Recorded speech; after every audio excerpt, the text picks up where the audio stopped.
Hi everyone, welcome back to Paru Veera life style. ఈరోజు మా చిన్ని పెరటి తోటలో వచ్చిన ఆర్గానిక్ వెజిటేబుల్ని హార్వెస్ట్ చేద్దాం. తక్కువ మొక్కలు ఎక్కువ హార్వెస్ట్ చేద్దాం. దానికంటే ముందు నేను ఒక విషయం చెప్పాలి అనుకుంటున్నా. నేను కొత్తగా యూట్యూబ్ ఛానల్ స్టార్ట్ చేశాను. మరిన్ని మంచి మంచి వీడియోలు చేయాలంటే నా ఛానల్ని సబ్స్క్రైబ్ చేసి ఎంకరేజ్ చేయండి. చూడండి ఈ వంకాయ చెట్టు ఎలా ఉందో, చాలా హెల్తీగా ఉంది కదా. చాలా హెల్తీగా ఉంది. చెట్టు బుషిగా వచ్చింది. ఫ్లవర్స్ కూడా చాలా ఎక్కువగా వచ్చాయి. చూడండి, నేనైతే వీటికి ఎటువంటి ఫర్టిలైజర్ ఇవ్వను, కాకపోతే డే బై డే అలా వాటర్ పోస్తూ ఉంటాను. చూడండి చెట్టు ఎలా ఉందో. ఈ చెట్టును చూడండి ఎన్ని కాయలు వచ్చాయో, వంకాయలు చూస్తేనే కన్నుల పండుగగా ఉన్నాయి. నేనైతే హార్వెస్ట్ చేసుకుంటున్నాను. చూడండి పెద్ద పెద్దగా ఉన్నాయి, హార్వెస్ట్ చేస్తున్నాను. చూడండి ఎంత పెద్దగా ఉన్నాయో వంకాయలు.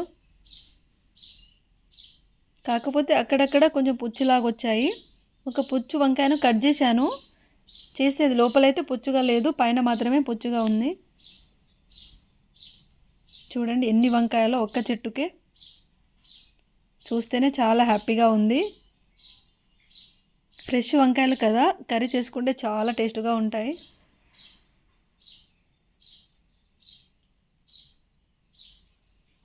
నేనైతే అన్నీ హార్వెస్ట్ చేసుకుంటున్నాను. చిన్న చిన్న వదిలేస్తున్నాను, మళ్ళీ 3-4 డేస్కి హార్వెస్ట్ చేసుకోవచ్చు.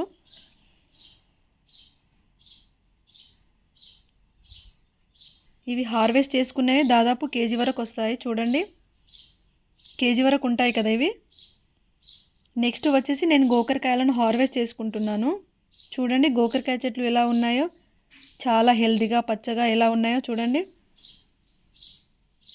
వీటి కూడా నేను same day by day water పోస్తూ ఉంటాను. అప్పుడప్పుడు కిచెన్ వేస్టేజ్ ఇస్తూ ఉంటాను. బియ్యం కడిగిన నీళ్ళను కూడా పోస్తూ ఉంటాను. నాకు గార్డెనింగ్ చేయడం అంటే చాలా ఇష్టం, అందుకే నేను ఎక్కువ కేర్ తీసుకుంటాను చెట్లను. చూడండి ఎలా బంచెస్గా వచ్చాయో గోకరకాయలు.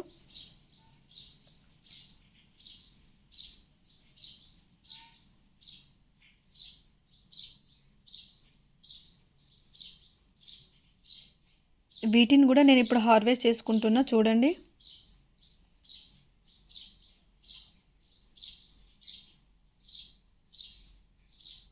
గోకరకాయలు దాదాపు హాఫ్ కేజీ వరకు వస్తాయి కావచ్చు.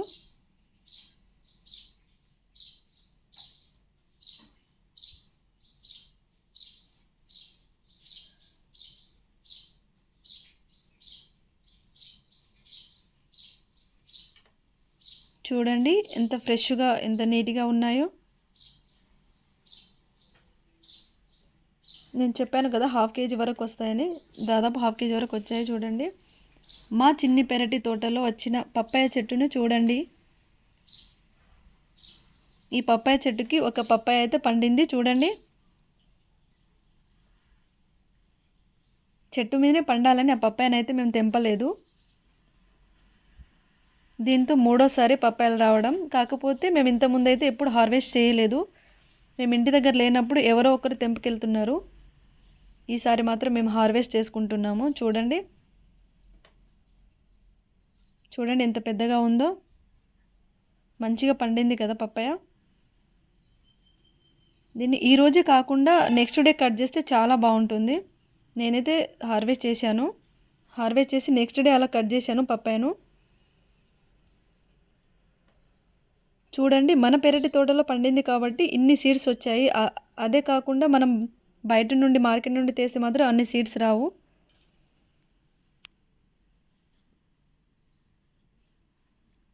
ఈరోజు మా పెరటి తోటలో వచ్చిన వెజిటేబుల్స్ అండ్ పప్పాయను చూశారు కదా. ఈ వీడియో ఎలా ఉంది? ఈ వీడియో కనుక నచ్చితే like, share, subscribe and comment చేయండి.